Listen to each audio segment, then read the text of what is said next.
All right, well, welcome everybody.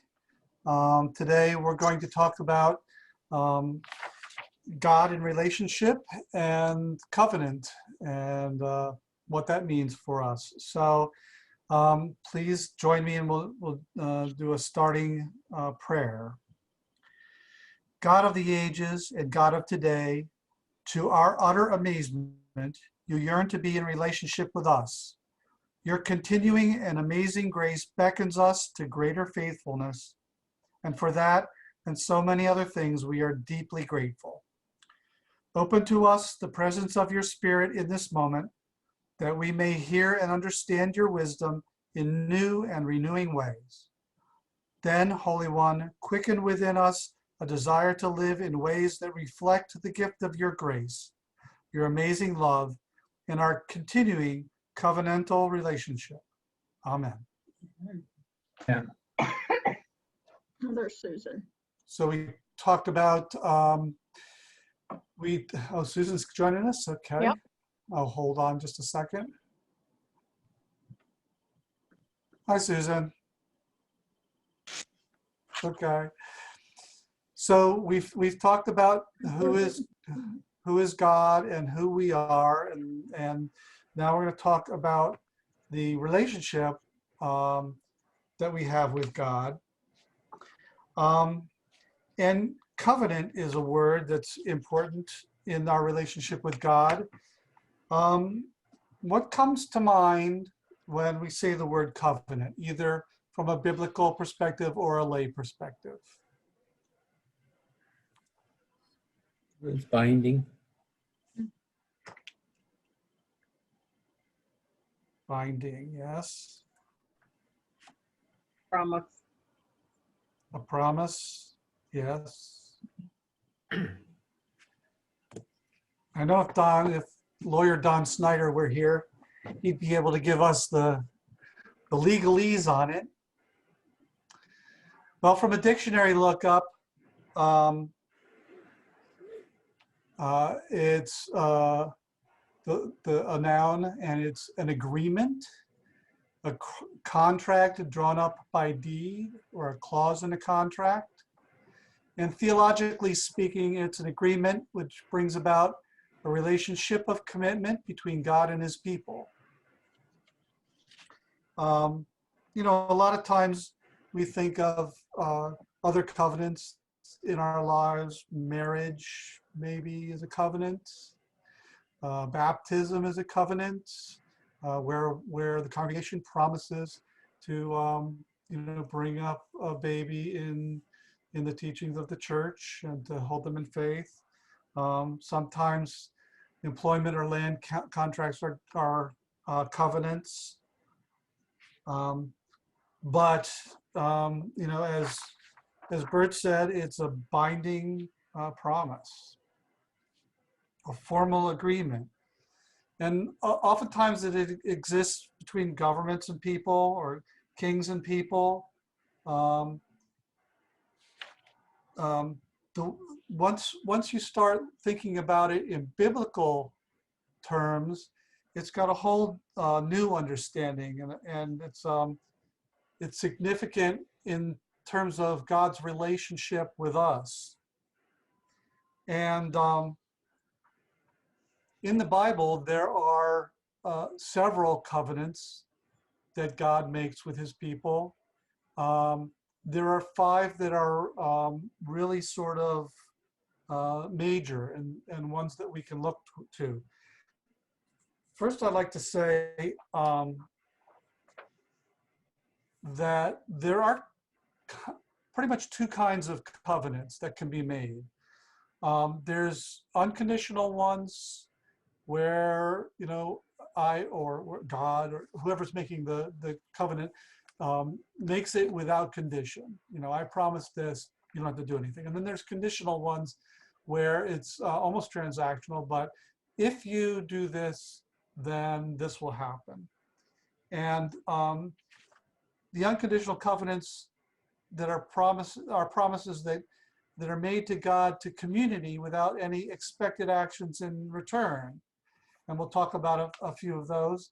And conditional ones are ones which come with an expectation, and humanity is required to do something to receive that promised action. In the Bible, with respect to God, these covenants are never revoked or replaced. Sometimes they're augmented with new covenants, but once God makes this covenant, they're a forever promise.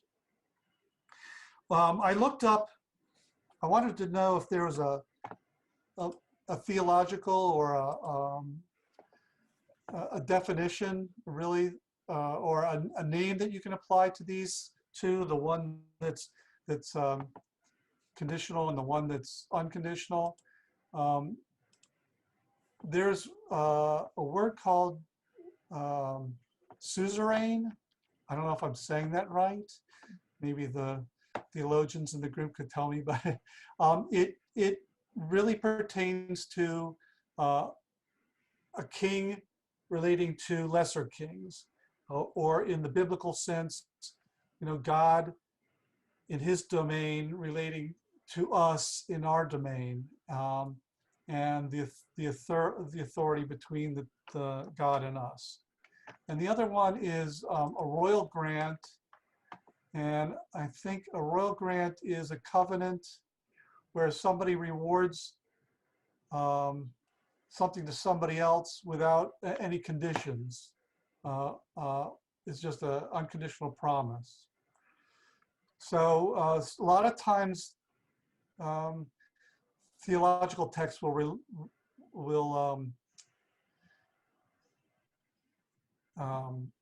relate to these either as royal grants or suzerain grants. So Spell that big word. yeah, it's actually suzerain vassal, but it's SUZERAIN/vassal is VASSAL, covenant.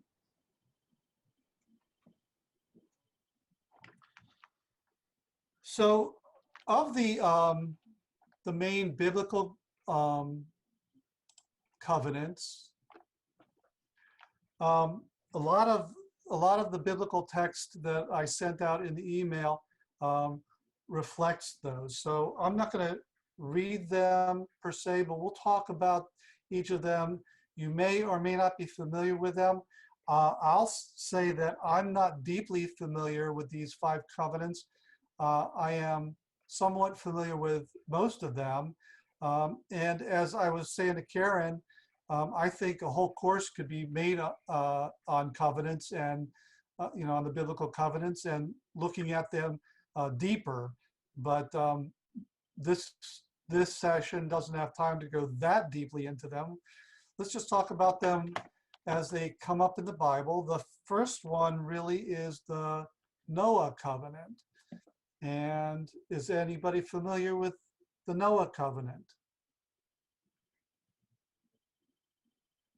So in Genesis 9, God saw a lot of evil on the earth, and he said he was going to, make everything flood and drown everything out to get rid of all the evil. And Noah was faithful to God, and Noah, came to God and asked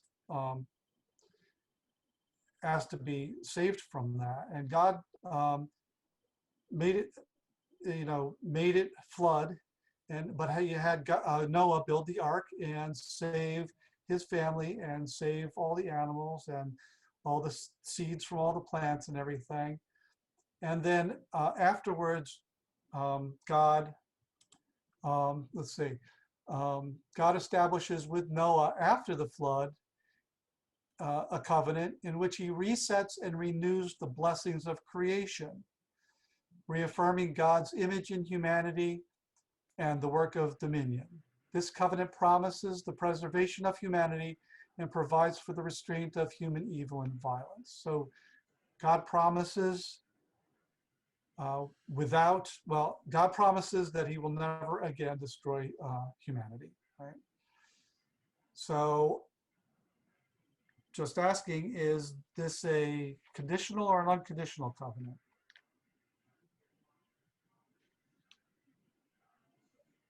I'm sorry, Sounds Susan, unconditional to me. you're muted. I'm sorry, what was that, Bert? Unconditional.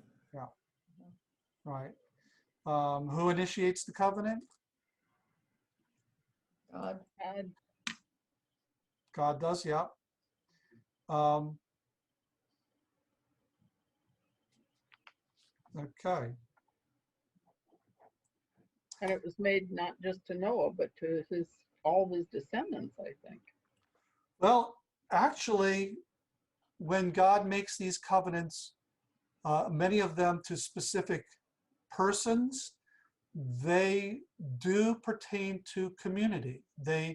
Even though he speaks them to a particular person, as you say, Susan, they pertain to everybody thereafter.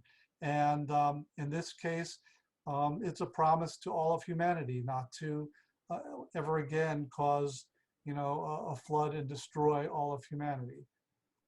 So yes, that is correct. The second major one is the Abraham covenant, also in Genesis.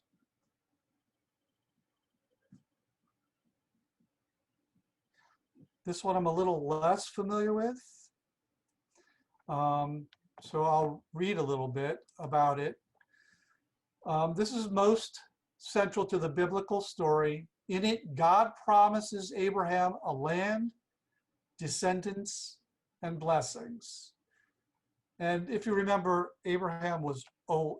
Well, Abram was old, very old, 99 years old. And Sarai, his wife, was also old. And Abraham said to God, how's this going to happen? You expect me to have many, many descendants, and I'm this old. How is that going to happen? Well, of course, anything is possible with God. And God changes Abram's name to Abraham and Sarai's name to Sarah. And the blessings promised to Abraham would extend through him to all the peoples of the earth. So here again, Susan, you mentioned that it pertains to more than just who it's being given to, right? Understanding the Abrahamic covenant is paramount to understanding theological concepts like promised lands, the people of God, inheritance, and so on. It provides context for understanding practices like circumcision, conflicts with surrounding nations, and divisions between Jews and Gentiles. Now, here again, I'll say I don't have as deep an understanding of that, and I think it's definitely worth a deeper discussion in some other course. But there are biblical scriptures that are listed in what I emailed out that you can. I invite you to read to hopefully come to a better understanding of that. So the first with Noah was preservation of humanity. The second with Abraham was the people of God. The third covenant is with Moses in Exodus. Now, you know that Moses led his people towards the promised land, and as he was on his way, he was called up into the mountain, Mount Sinai. So this is the covenant God establishes with the people of Israel at Mount Sinai after he led them out of Egyptian slavery. With it, God supplies the law that is meant to govern and shape the people of Israel in the promised land. This law was not the means of salvation, but would distinguish the people from the surrounding nations as a special kingdom of priests. And that's in Exodus 19. And the text here says, understanding the Mosaic covenant is foundational to understanding the cycles of blessing and curse in the Old Testament.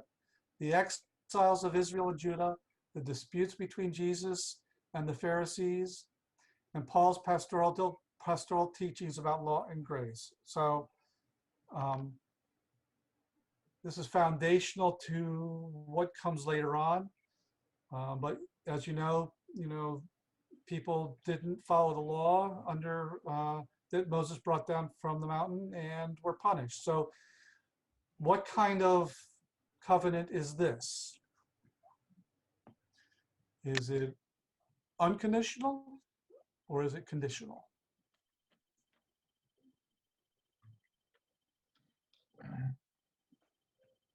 I'd say it's probably conditional. Um, it didn't happen all at once, but he led them out of Egypt and said that he would bless them and lead them to a promised land, but then he also expected them to follow the 10 Commandments. And it took them a while to do that since they were in the wilderness for 40 years. Yeah, that's correct. Yeah. The fourth one I'm really not all that familiar with, so again I'll read, but it becomes pretty much prophetic. This is the Davidic covenant, the covenant with David, and it's prophetic in that it's the basis of hope for the coming Messiah. So this is the covenant where God promises a descendant of David to reign on the throne over the people of God. So in the Abraham covenant, we set up the people of God. In the Moses covenant, we set up the law that's to govern the people of God. And here in the David covenant, God promises a descendant of David to reign over the people of God. It's a continuation of the earlier covenants in that it promises a Davidic king as the figure through whom God would secure the promises of land, descendants, and blessing. And it becomes the basis for the hope of the Messiah, and it makes sense of the Gospel's concern to show Jesus was the rightful king of the Jews. So here again, there is no condition set to this covenant. God makes a promise that to David that his descendant, one of his descendants, will be the king over the people of God. And then the fifth covenant is the new covenant. And we're familiar with the new covenant, but it's really kind of talked about, we're familiar with it from the perspective of the New Testament, and certainly with the death and resurrection of Jesus. But it's talked about earlier in the Old Testament, in Jeremiah. This is the language that is first used in Jeremiah's promise of rescue and renewal of the exiled people of God in Babylon. It promises a coming day when God would make a new covenant unlike the one which Israel had broken. This coming day would bring forgiveness of sin, internal renewal of the heart, and intimate knowledge of God. And on the night of Jesus' Last Supper, Jesus takes the cup and declares that his death would be the inauguration of the new covenant.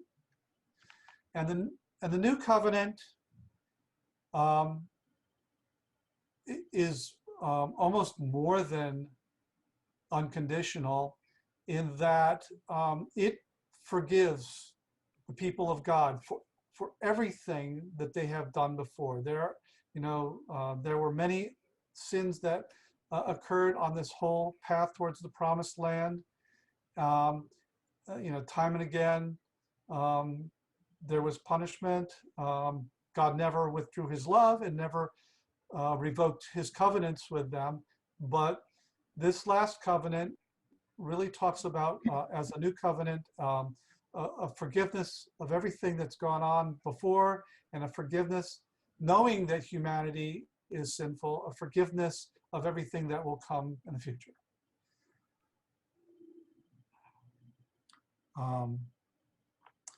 And there are, several scriptures that talk about this in Jeremiah, in Luke, and in much of the New Testament. Later on in 1 Corinthians, let me see. I had actually prepared one of these because I thought it was important. No, I have to say that I think about the covenant that Jesus talked about as forgiveness for the people that went after him. but I don't usually think about it as a covenant with the Jews that their sins are now forgiven. And Mhm. that seems to be what you were just saying. I hadn't, guess I don't think about going backwards into the new, things that happened in the Old Testament. I Mhm. only usually think about it going forward from Jesus' death forward. Yeah.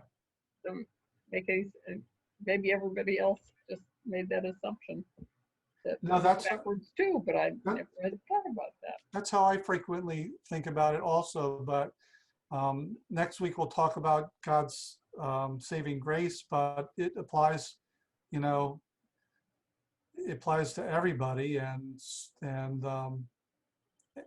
I guess by inference, if not by actual scripture, it would apply to those prior to that as well. I want to read this from Hebrews 9, chapter 9, verse 14. For this reason, he is the mediator, 15 rather, sorry. For this reason, he is the mediator of a new covenant, so that those who are called may receive the promise of eternal inheritance, because a death has occurred that redeems them from the transgressions under the first covenant. And I call you back. Okay, thank you. So specifically talks about the transgressions that people have had of the first covenant and the redemption of that.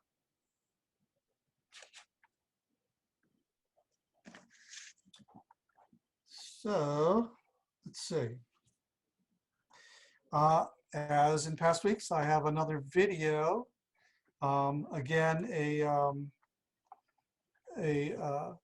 theologian, a pastor, and a layperson. And let's take a look at what they have to say.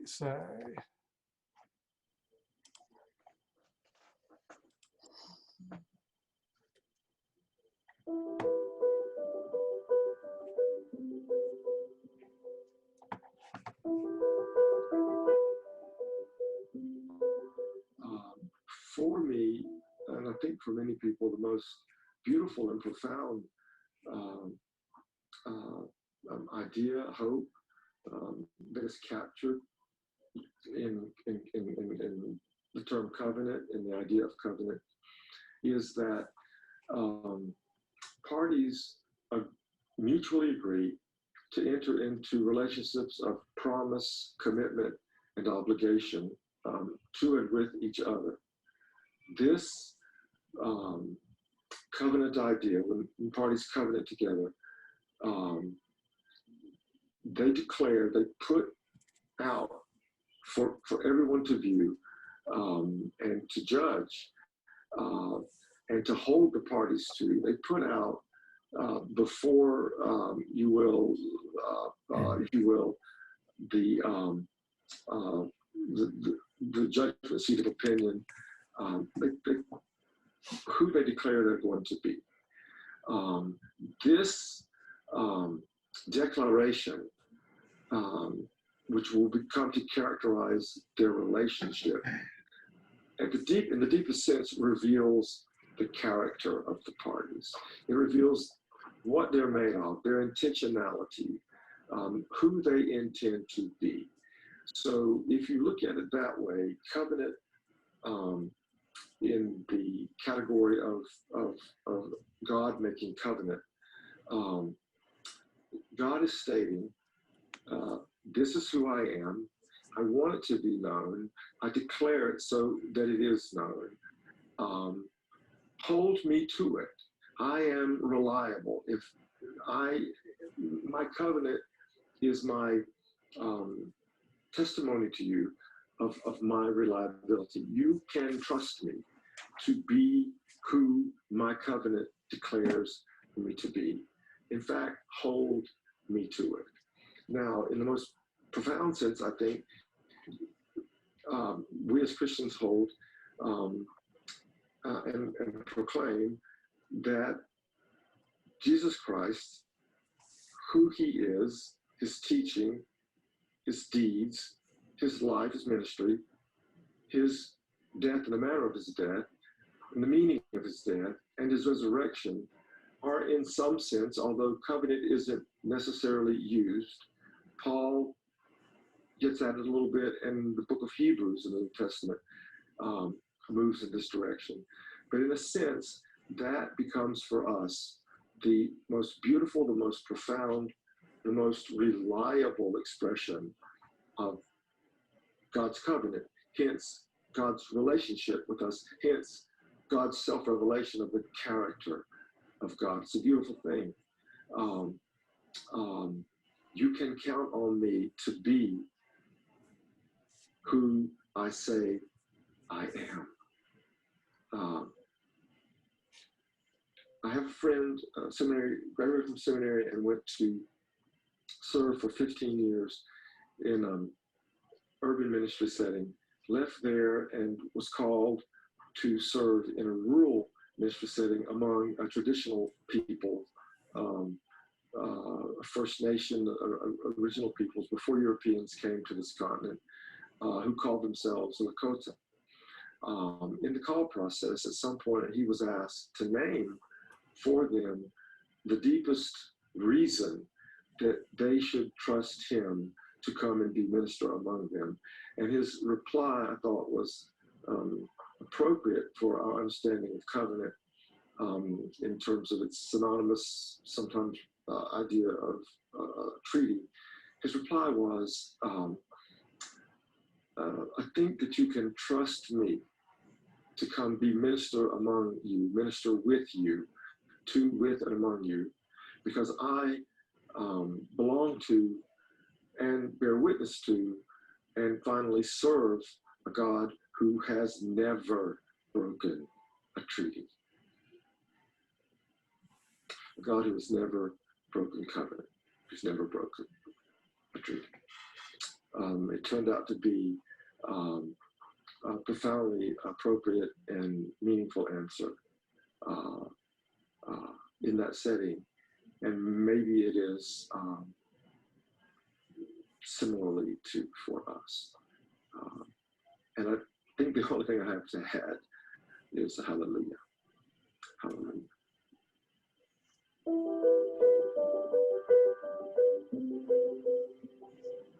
My earliest memory of wrestling with the word comes from decades ago when I was in a Sunday school class where the teacher began by saying, "What is a covenant?" Quick as a wink, an attorney in the classroom said, "A covenant is a contract between unequal parties." That quickly led to a discussion of God being the party in power and human beings being the party that could sign on or not. I'm not so sure about that. When I think of the word covenant, I think of the word promise. God's promise to be with us and for us.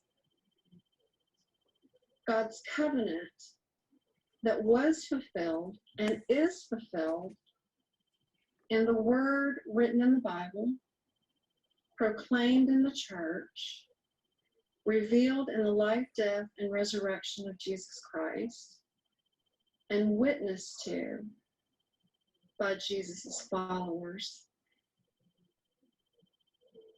For me, that journey began at 4 months of age when I was baptized at Covenant Presbyterian Church. On that occasion, the good people of Covenant stood and promised or covenanted to know me, love me, and guide me into a life of faith. First to fulfill that promise were my grandparents. They took me to church every Sunday, full stop.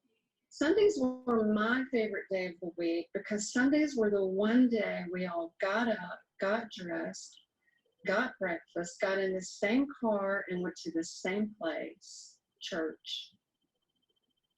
And once I was there, I was welcomed into my Sunday school classroom by Mr. and Mrs. Gurley. Mr. and Mrs. Gurley taught me in Sunday school every Sunday throughout my entire childhood. And I remember words of love and hope.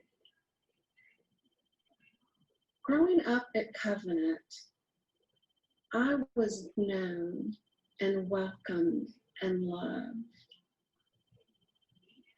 And when those good people covenanted with me, they taught me to know and welcome others. So consequently, at the age of 26, I began that journey of knowing and loving and welcoming others through teaching. I'm pretty sure I could not have said this at the time. But what I learned from the good people who covenanted with me is that God knows me and loves me. And I am called to, in turn, know and love others, God's creatures, human and otherwise, with all of my heart, with all of my mind, and with all of my soul. God covenants to be with us and for us. And so we are, and so we do.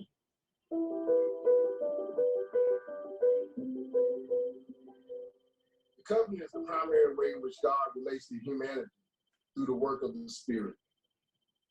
Thanks be to God that we have a covenant with the Lord. As I think about what a covenant is, two things. The covenant is God's eternal promise to us to continue to be faithful, to be protective, and to love and provide an eternal resting place for us. God breaks into our lives and brings us to right relationship with Him. Those breakout moments are unasked for, sometimes poof, out of nowhere. God provides and breaks in, as He did for Abraham and Sarah when He promised them that He'll make a great nation out of them. For they are flawed. We are flawed in so many ways, just like our Old Testament Israelite brothers and sisters. But through a communal covenant, God brings us together. God expects us to love one another, to honor one another, to respect one another. Which brings us to the age-old question personally of how can I better serve my community? Am I being communal with my community? Am I being fair in my community? Am I speaking up for injustices when I see them in my community? Covenants bind us together to one another. Again, covenants bind us together with one another, which is beautiful because that is God. You don't have to actually say, where is God? Where is God? We see God through our community, through our communal love. It is through covenants we see the faithful nature of God, who is always with us. It is through covenants we experience God's grace and steadfast love. The covenant promises an eternal connection with our Creator.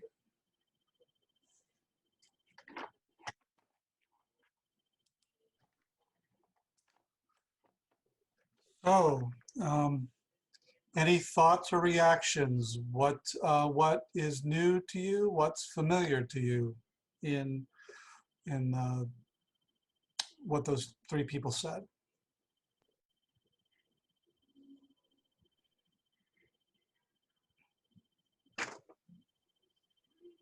Well, the first one, Brissa Union Seminary, I just like that she said, you can count on God. We just don't let that happen. We always seem to want to get something else in there with God. I don't know what it is or why, but you just need to know that you can count on God. Maybe we expect responses sooner rather than later. When we want to count on God, why doesn't He take care of it right this moment? But I like that idea that you can count on God. Yep, that's good.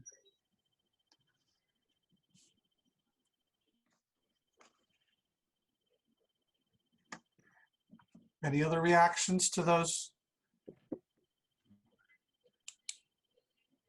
Well, I like the treaty analogy. And the other thought I would express is that we are as good as our word. And I think that applies to some of what we've been talking here tonight about covenants. That there's a word, and it's, well, the binding covenants are not violated. And as we speak here on earth, it's equally important that our words matter. You're as good as your word. Mm-hmm. Yeah.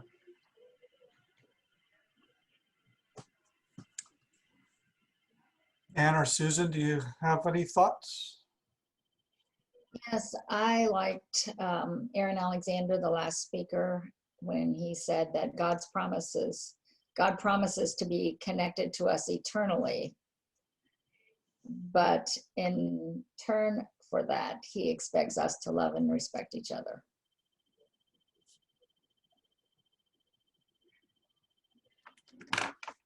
I like the way, oh, sorry.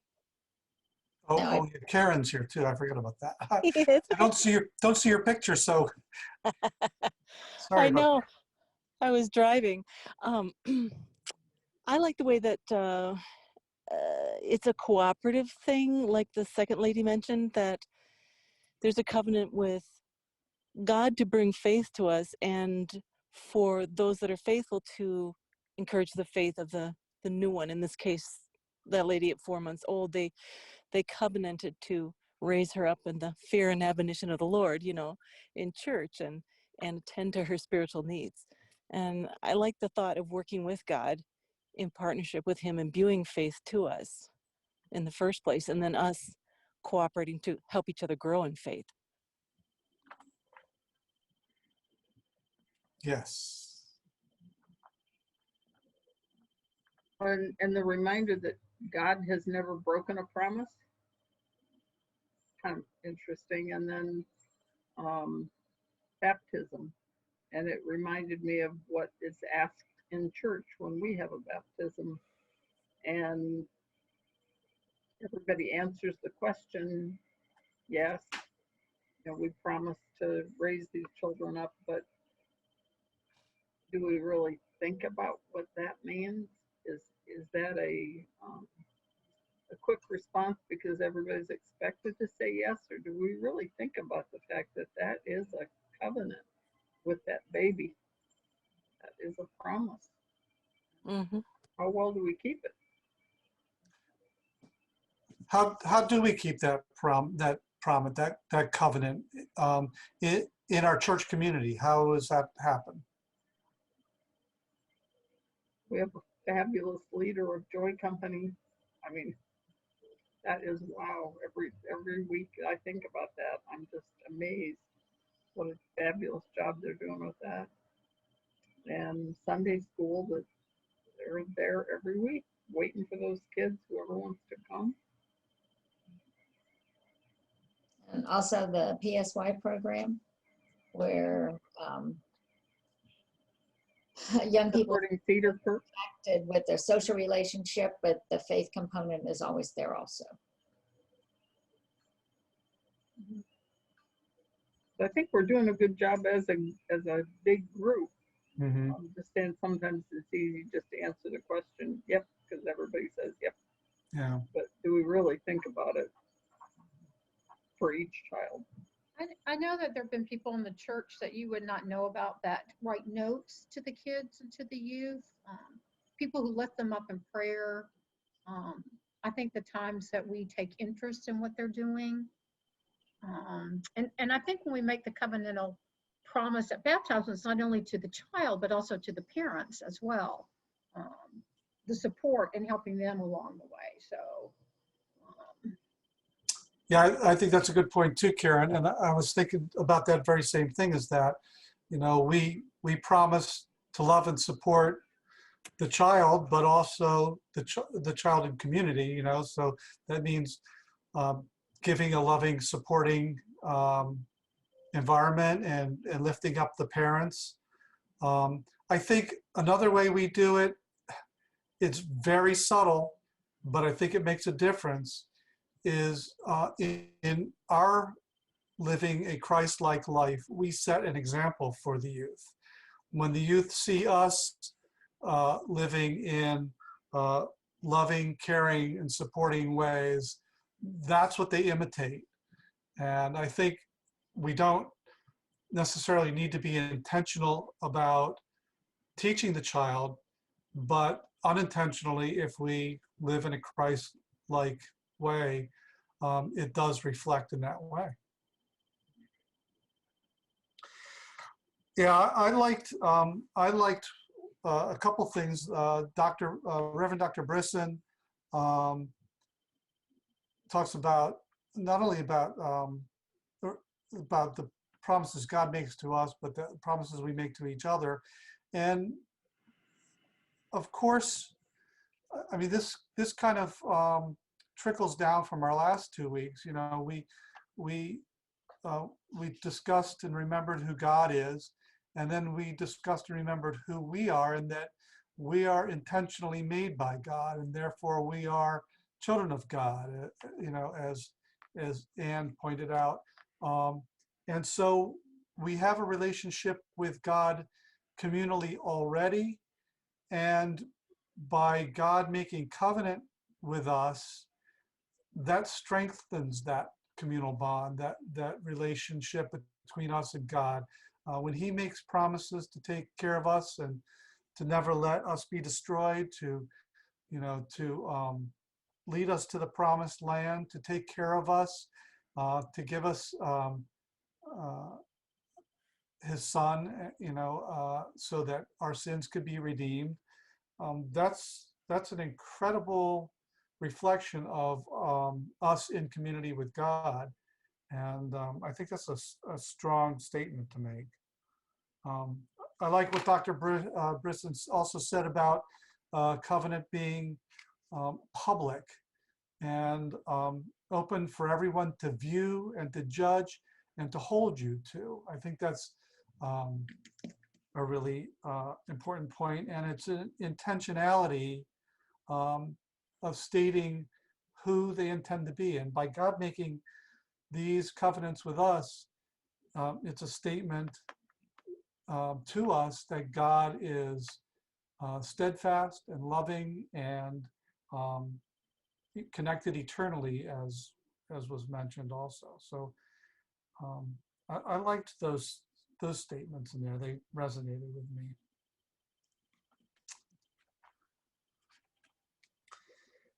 Okay, let's see what's next. Make sure I got all my teaching points. A couple important things to remember. God always initiates the covenant relationship. The covenant relationships are enduring. And as I said, the covenant binds us to God and to one another. So, you know, the relationship between God and us is not a relationship between God and Ken, or God and Bert, or God and Ann. It's God and all of humanity, all of us, all the faithful. They're communal. The covenants are communal, and they trickle down. Even if they're stated to one person, they pertain communally to everyone. And finally, even when humans cannot keep part of the covenant, God always remains faithful.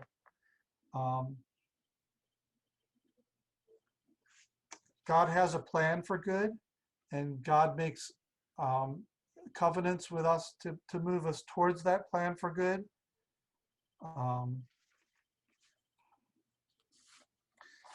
And the covenant relationship between God and the people are always dependent on God's grace and love, not on humanity's.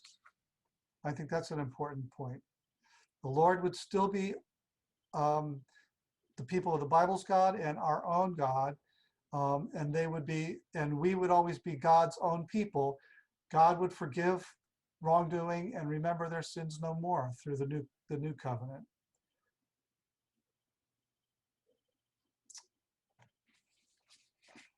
Okay. Does anybody have any other thoughts on that?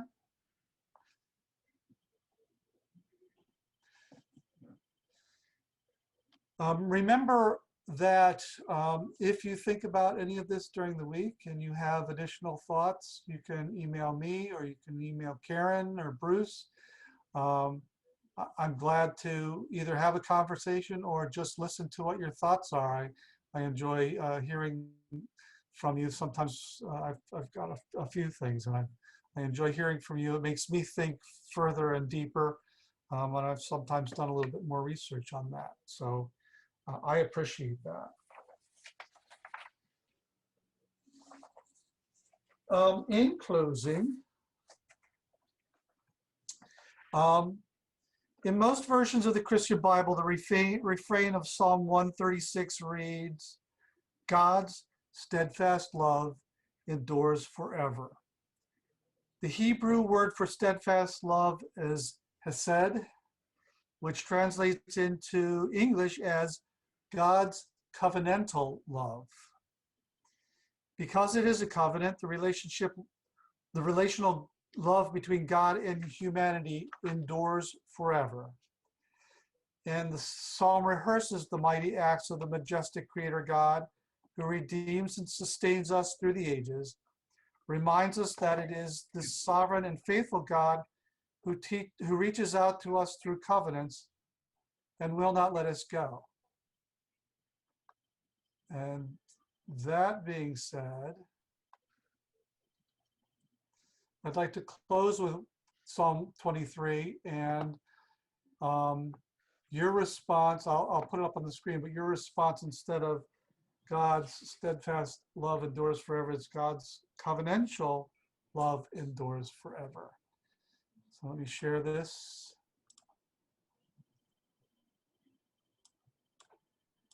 Oops.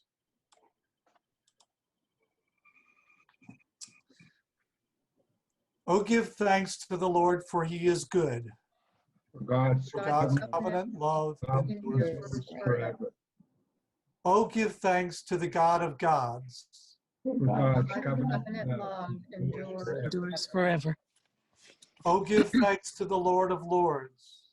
For God's God's covenant covenantal love endures forever. Who alone does great wonders. God's God's covenant covenant love endures endures forever. Who by understanding made the heavens. For God's covenantal love endures endures forever. forever. Who spread out the earth on the waters. For God. God's Covenant love endures forever. Endures forever. Who made the great light. For God's Covenant covenant love endures Endures forever. The sun to rule over the day. For God's God's covenant love endures Endures forever. The moon and stars to rule over the night. For God's covenant love endures forever. Who struck Egypt through their firstborn. For God. For God's covenant love endures forever. And brought Israel out from among them. For God's covenant love endures forever. With a strong hand and an outstretched arm. for God's God's covenant love covenant love endures endures forever. Who divided the Red Sea in two. For God For God's covenant love endures forever. And made Israel pass through the midst of it. For God. God's covenant love endures forever. But overthrew Pharaoh and his army in the Red Sea. For For God's God's covenant love endures endures forever. Who led his people through the wilderness. For For God. God's covenant love endures endures forever. Who struck down great kings. For God, God's covenant love endures forever. forever. And killed famous kings. God, For God's covenant love endures forever. Sihon, king of the Amorites. For God's covenant love endures forever. forever. And Og, king of Bashan. For For God, God's covenant love endures forever. And gave their land as a heritage. for God, God's covenant love endures forever. A heritage to his servant Israel. for God, For God's covenant love endures forever. forever. It is he who remembered us in our low estate. Mm. For For God God's covenant love endures forever. forever. And rescued us from our foes. For For God, God's covenant love endures forever. Who gives food to all flesh. Mm. for For God's love covenant love endures endures forever. Oh, give thanks to the God of heaven. For For God God's Covenant covenant love endures endures forever. May God's covenant love endure forever over all of us. And may we remember that God is always faithful to his promises. I'll see you Amen. all next week.